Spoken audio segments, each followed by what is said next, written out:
you've been talking about this for a while, that it's not necessarily this all boats are going to be lifted by this AI enthusiasm. What's your takeaway from the volatility in Nvidia shares? And to Danny's point, the idea that we have not seen it broaden out to some sort of contagion or real market weakness. Yeah, well, look, I think the market's pretty smart, as usual. It's figured out exactly what's going on. We go back to, I think, probably our main narrative, which is probably not consensus yet, which is that this policy mix that we've had is very unusual, right? We had this incredibly strong fiscal policy, which is keeping pressure on the Fed to keep rates higher.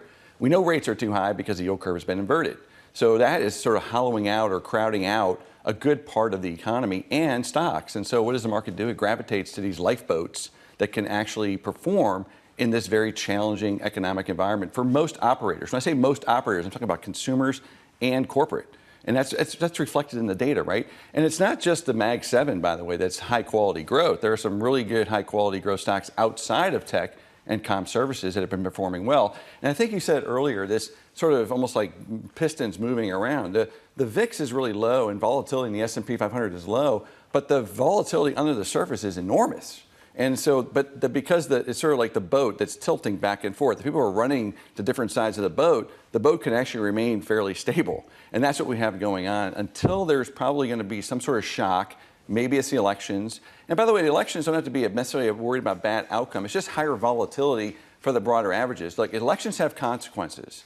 And we're seeing that all around the world now. Why is our election going to be any different? When I say consequences, I mean consequences for obviously the economy and for policy, but also consequences for volatility in the marketplace. So before we get to the elections, and we'll talk more extensively about that in a bit, I do want to talk about the idea of a shock. And you laid out 3 different potential shocks in your recent research, talking about the potential for upside acceleration in inflation. You say nobody's really counting on that, neither do you. Then you talk about some sort of liquidity shock. You talk about the Treasury auctions and some sort of issue with market functioning. And then you talk about what you see as the most likely, which you just flicked at, which is this idea of growth. Right. And that potentially you could see a real fall off in growth, which was kind of what we heard from Mary Daly. What are the signs that we're getting closer to that? And when do you sort of throw in the towel and that being a near-term kind of reality if we don't see more material weakening? Well, the market is already leaning in that direction, right? It's saying that growth is probably going to disappoint. By the way, growth has disappointed this year. Most of the economic surprises have come on the downside. That continues to be the case, which is why that upside case is probably less likely. So how has the market dealt with that? Well, it's gone to large cap, quality growth and some defensiveness, which is very typical in a late cycle economy. The reason we bring this up is because the market's priced for a soft landing, and that is sort of the base case consensus view. That's all well and good. The problem with that is that, let's say it happens, well, where's your there's a lot of upside, which means you got to pick stocks. And so that's what the market's doing. It's doing the best it can in that sort of a setup. So what's the key trigger going to be for us to say, okay, that growth is turning into a real growth scare or potentially recession fear? It's the labor market, right? The labor market, if the labor market breaks down, by the way, that's what the Fed's looking at too. So if we were to see a non-farm payroll number under 100,000, unemployment go to 4.3, 4.4, you better believe the Fed's going to probably cut rates. The market's probably not going to love that initially, unless they cut 100. 25 basis points into a real growth slowdown, the market will correct probably 10% on that sort of an announcement. I was going to say, usually the argument of, stocks can survive is because if they cut, then they get some support. But to your point, it needs to be some cut sort of in size. So if we kind of take a step back and say, all right, Nvidia, clearly there's a lot of valuation here that shouldn't be baked in, that has been multiple expansion. If you just strip that out, does the rest of the market make sense to you, where we are with everything else? Well, I mean, like I said earlier, the market makes perfect sense. It's paying up for quality, and it's paying up for growth that is, idiosyncratic from the economy, and maybe some defensive properties. Okay, great. So I think the market totally makes sense. The question is, are those multiples now in those particular stocks too high? I think if you get a perfect, soft landing in this plane, it could be fine. If you get any aberration from that, it's going to be a problem. And that's why we wrote about it this week, which is there's these 3 risks. Could inflation pick up again? Could there be a term premium spike because of the fiscal unsustainability? Or could there be a growth slowdown? Of the 3 doors, to put it in Monty Hall terms, I'd take door 3 as the highest risk today. Okay, that could change. And this is another lesson from the last year and a half. I mean, how many times have we changed the narrative in the last 18 months? We've gone from hard landing, soft landing, no landing. I mean, it's like, musical chairs. So right now it's soft landing. Great. As long as that remains stable, we can kind of stay in this sort of environment that we're in. But we have to be, as macro investors and traders, we have to understand these are the risks. But there's an irony in it, which you already pointed out, is that underneath the surface, you are getting these big moves in stocks. You talked about going from one side of the boat to the other. The other way it's expressed that stocks is just correlation has broken down between individual stocks. And it's not even just an AI thing, because within sectors, stocks are no longer correlated. Is that a troubling turn? Is it a problem that that's happening? Do we need to completely rethink how we judge sectors and how stocks should be moving together? Well, it definitely affects the latter part of your comment, meaning the idea that you're going to trade sectors is out. Okay, that's not working. So that relative value trade, which is what we kind of made our career, trading relative value in sectors, is not working really well. What's working is factor trading, which is why we're going back to things like quality, defensiveness, large cap over small. That's working really well. Operational efficiency. These are the factors that are working, which is more idiosyncratic. By the way, the breadth in the market today on a 1-month rolling basis is the lowest we've seen since 1965. Okay, that's even older than me. Okay, that's bad, and that's old. So, I mean, that's a long time. It doesn't mean it's necessarily the end of the world. We have many examples where breadth got really narrow and then it broadened out again. But typically, it requires some sort of a regime shift. Right? In other words, if we stay in the soft landing narrative, nothing's going to change. If we move to a higher growth, higher inflation, it's definitely going to shift probably more towards cyclicals. If we go into a growth scare or even recession fear again, that's going to be a rotation into defensiveness. So, we're open for anything because that's our job. We have to be prepared for that. If we do see a reacceleration of inflation, where would it be coming from? Well, I think commodities could pick up. I mean, there is this talk of maybe China's going to re-stimulate again, so maybe commodities could seep back into it. I don't think it's going to come from housing. I don't think it's going to come from, this owner equivalent rent. I think that's probably on the downside. Maybe it's in services, services inflation. We saw that in the insurance market, things like that.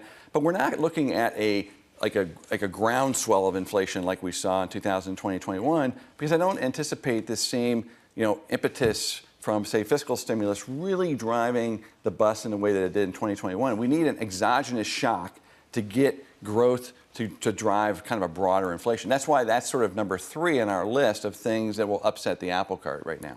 I'm thinking about liquidity right now as your second risk, this idea of treasuries and some of the auctions and what could happen if you get higher yields. But on a broader level, this idea of the lifeboats. Mm-hmm. And the lack of diversity, the sort of lack of breadth in the market, as you said, going back to 1965.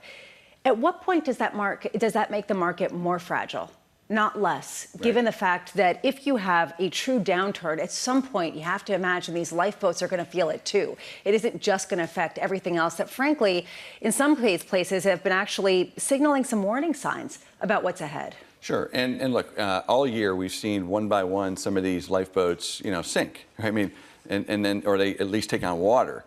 So that's normal too. Is that eventually everybody goes to that one boat and then it gets too crowded and it sinks and they jump to the next one. So everything that's going on makes perfect sense in the context of a late cycle economy. That's why we haven't changed our view on that. Like, we don't think it's mid-cycle or this is the beginning of some new expansion. This is classic late cycle behavior. Just like 2019 or 2016, 17. I mean, this is exactly what tends to happen. I expect more of the same. And look, once again, I think it's really critical to make this statement again, which is that it's not just tech stocks. Okay, there are plenty of it's like almost like the Nifty 50. Right? There's like Nifty 50 stocks that are really people are gravitating to, and they're even more expensive than some of these tech names. Well, but I guess what I'm trying to get at is, are you going into those names too, or are you steering clear of them because of concentration risk and the idea that one of them could sink, and that could become really problematic? Well, right now, I mean, we're with everybody else because I think that's what it's a momentum market. Now, I think where we're different than other people is we're saying this isn't stable. To your question earlier, it is fragile. So you just have to understand that.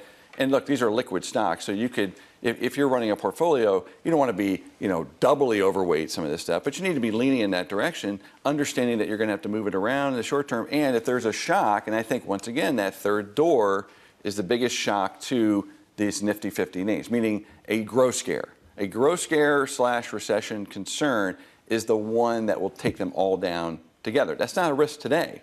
But that's the one that we're kind of looking at as potential risk in the third and fourth quarter to come back into the marketplace. Mike, as you're talking about these different lifeboats and some taking on water and maybe less of them out there, I'm kind of reminded of this conversation I had with Pete Stavros from KKR, just the fact that public markets have been shrinking. Since 95, I think, which was the peak in how many public companies we have, there 40% less. Is there some degree where there's just less lifeboats because there are less companies, that some of the really good companies out there, the OpenAIs of the world, what have you, just aren't public anymore? Well, I think what's happened is, because of maybe the AI narrative in particular, we've seen people perceive certain boats as lifeboats when in fact they got holes in them. Okay, so like that's a mistake. I think there's been a rising tide in many cases that has taken a lot of stocks up, probably incorrectly. So those are the names that we're talking to clients about right now. We're saying, okay, there's sort of the AI winners, and then there's the AI pretenders. Okay, there are many companies that are talking about AI. They mention AI, the stock goes up like 2 multiple turns. Like, okay, I mean, those are the things I think you need to be more worried about than buying the true AI winners and saying, well, this actually has a business plan or a potential beneficiary, whether it's an enabler or an adopter. And by the way, just to make it clear, we're more interested in the adopters now than we are. The enabler trend has sort of played out. That's gotten priced. So you got to be a little careful. Now it's about who's going to take advantage of this technology to make a better mousetrap, a better business model to win competitive battles with their competition. You want to tell us any of those names? Sure. We've written reports about this. So I mean, if clients can draw them down, but we have baskets and everything else. I mean, we publish this every week.